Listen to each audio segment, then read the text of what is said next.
right?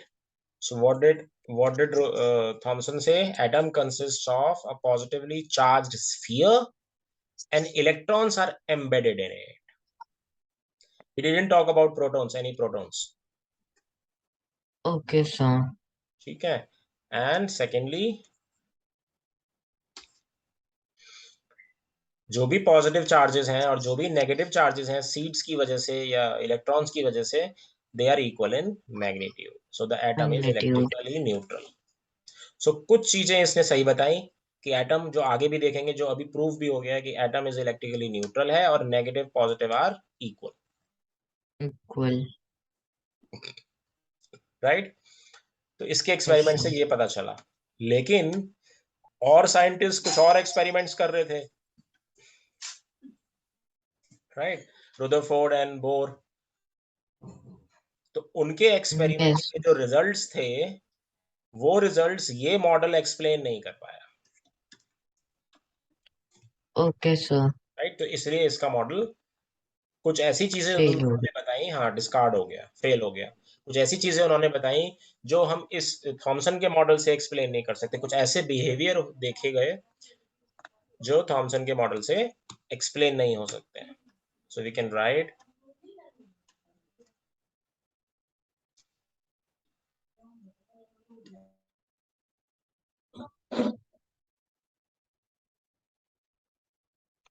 So you're muted.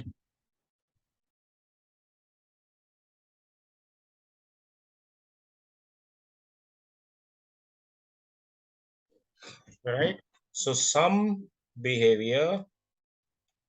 अगर question आए why did Thomson's model fail, because some behaviours as a result of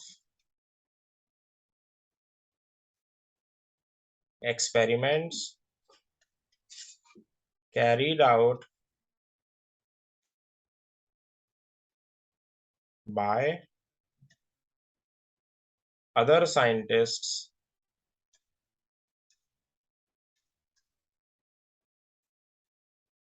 like Rutherford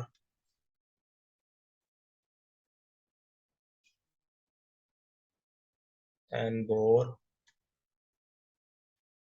could not be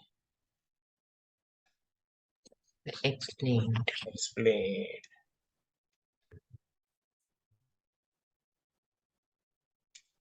That is why Rutherford, that is why Thomson's model failed. Now Rutherford की बातें और Rutherford ने जो कहा वो कुछ हद तक वो भी ठीक था. Now let's see कि Rutherford ने ऐसा क्या कहा and what did he say about the atom. Let's read this. Ernest Rutherford was interested in knowing how the electrons are arranged within the atom.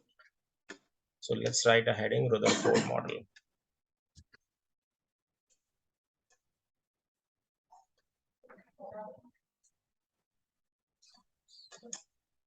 Right.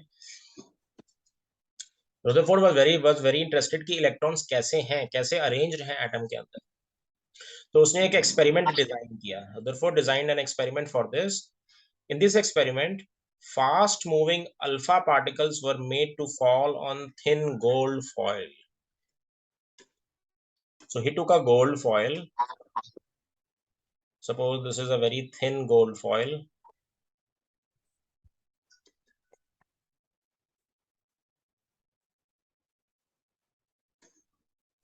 Right. And alpha particles होते हैं ना. What R alpha particles, वो देखते हैं. Small particles. नहीं, alpha is helium is an atom. You know that. जैसे hydrogen is an atom. Yes, sir. Helium 2 positive ion is nothing but an alpha particle.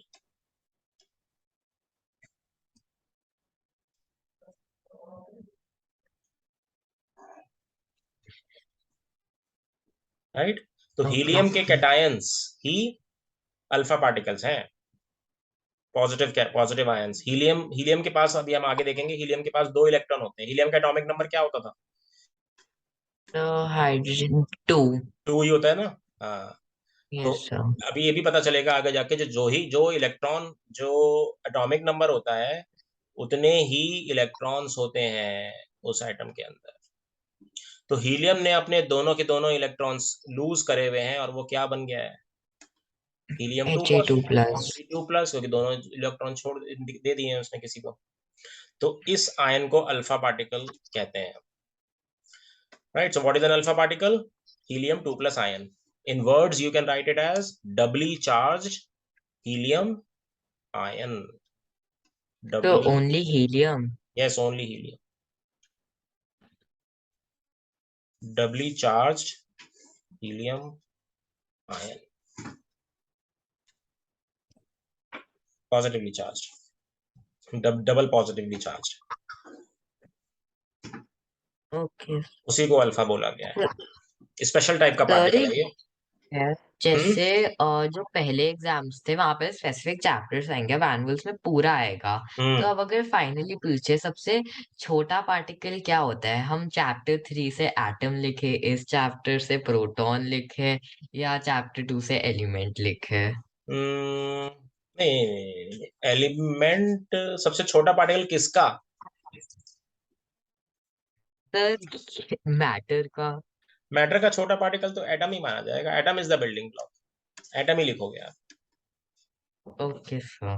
फिर वो बाद में समझ में आ जाएगा कि यू भी लिख सकते हो, however there are other sub atomic particles which atom is made up of, known as electron, proton and neutron. दोनों लिख दो ना। ओके। एटम को भी बताओ और उन तीनों को भी बताओ। Okay sir. राइट।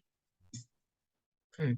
बट अभी अभी मैं आपको और कंफ्यूज, 11th में चले जाओगे तो और पार्टिकल्स आ जाएंगे। ये अभी हम आधी थ्योरी पढ़ रहे हैं। There is another particle which is known as neutrino. ये भी डिस्कवर हुआ है अभी रिसेंटली। Okay sir. ठीक है। तो एक्सपेरिमेंट्स होते रहते हैं और चीजें बदलती रहती हैं। हो सकता है हम जो सब पढ़ रहे हो ये सब गलत हो अभी। ये right, because things are advancing. Yes sir. ठीक है। But 99% of the things, I think almost everything could be explained by such models. तो अभी तक हम ये मान के बैठे हैं, right.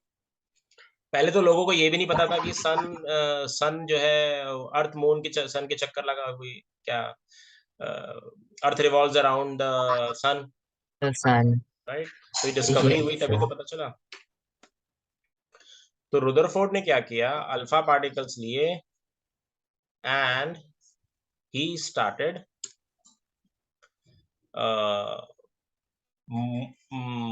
Raise of alpha particles को उसने गोल्ड फॉइल पे हिट कराना शुरू किया। राइट। अब उसने गोल्ड फॉइल ही क्यों ली? बिकॉज वी नो कि gold is a metal, and metals are ductile. ये हमने पढ़ा था उस वाले चैप्टर में। और elementary and compound. Ductility property क्या होती है कि किसी भी मेटल को हम बहुत ही थिन शीट्स में बीट करके बना सकते हैं। They yes can be sir. Beaten down into very thin sheets.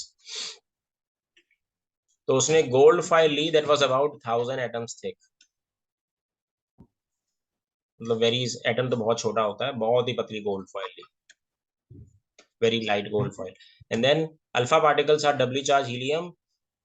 They are, तो फास्ट मूविंग अल्फा पार्टिकल्स को उसने इस गोल्ड फॉइल्स पे हिट करना शुरू किया। राइट। अब हिट करेंगे तो क्या होगा, और उसने क्या देखा? ये इधर क्यों चला गया?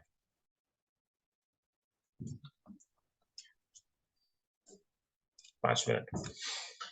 So when he took this gold foil and he starting hitting it with alpha particles,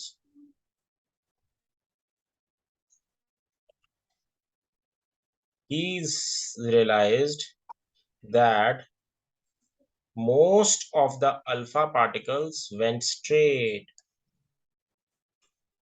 are पार निकल गए। Okay sir. Right, most. most of the alpha particles went straight, and very few, very few bounced back.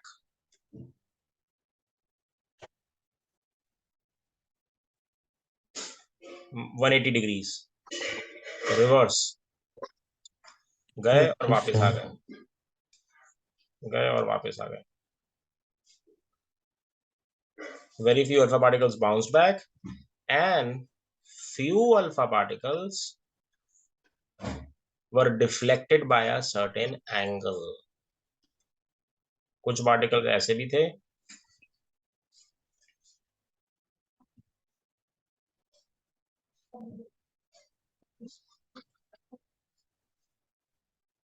कुछ alpha particles deflect हो गए.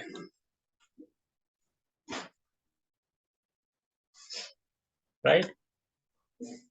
Yes now sir. ये उसका एक pre notion था कि अल्फा पार्टिकल्स तो हैवी हैं, उनका मास अराउंड 4 यूनिट है.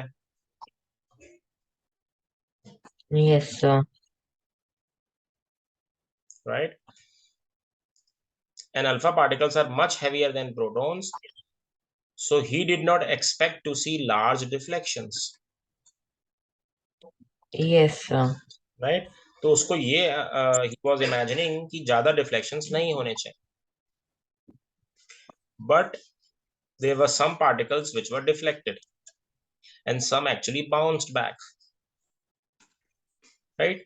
तो इसका कारण क्या होगा कि कोई एक हैवी चीज है यहाँ पे, इक्विवेलेंट टू, जिससे वो हिट होके जिससे वापस वो हिट आता होके है। वापस आ रहा है या डिफ्लेक्ट हो रहा है, आर पार नहीं जा रहा है. कुछ तो चीज है यहाँ पे जो रखी हुई है, और बहुत सारे तो आर पार ही निकल गए. तो इससे ये भी समझ में आ रहा है कि गोल्ड फॉइल तो खाली है, और मतलब 90% तो ये खाली होगी, क्योंकि तभी तो आर पार निकल गए, कोई रोकने के लिए नहीं है.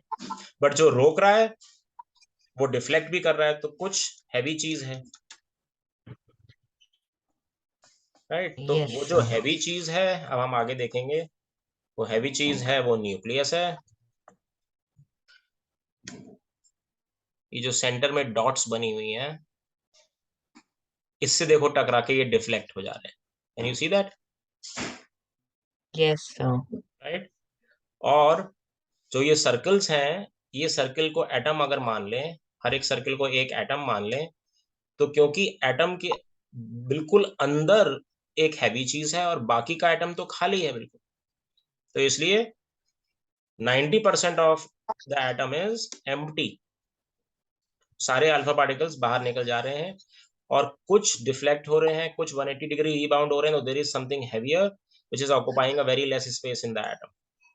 सो उसको हमने बोल दिया न्यूक्लियस, और बाकी का सारा एटम खाली है. That's what we concluded. So ये उसके कंक्लूजन्स हो गए. Most of the fast moving alpha particle pass straight. Some of the alpha particles were deflected by small angles, and very few, 1 out of 12,000, rebounded. Right. So okay sir. most, sir ये nucleus जो एक cell में nucleus होता है वो वही है? नाम वही है लेकिन चीज डिफरेंट है. Okay right. सर। नाम वही है बट चीज डिफरेंट है, दोनों अलग अलग चीजें हैं. जैसे kite is a word, kite has 2 meanings. Right. Kite आप एक फ्लाई भी मीनिंग। करते हो, और काइट एक एनिमल भी है, बर्ड भी है. यस। राइट. बट न्यूक्लियस का कंसेप्ट वही है, इसलिए उसको भी न्यूक्लियस कह दिया, क्योंकि न्यूक्लियस किसके लिए यूज करते हैं? सेल टिश्यू के अंदर हम यूज करते हैं. स्किन सर सेल का जो मेन ऑपरेट करता है मेन उसको। ऑपरेट करता है, वो न्यूक्लियस हो गया. और यहाँ पे भी हम एक स्मॉल पार्टिकल की बात कर रहे हैं, मैटर जिससे बना हुआ है, इसलिए उसको इसको वहां पे न्यूक्लियस बोल दिया गया. Okay sir. ठीक है. तो दिस 3 थिंग्स आर इंपॉर्टेंट. ठीक है. और every every observation led to a rule about the structure. वो हम नेक्स्ट क्लास में देखेंगे कि इन ऑब्जर्वेशन से उसने स्ट्रक्चर कैसे डिड्यूस किया, कैसा होगा. Yes sir. ठीक है. So let's stop here. Will continue tomorrow. Okay, bye bye. Yes sir.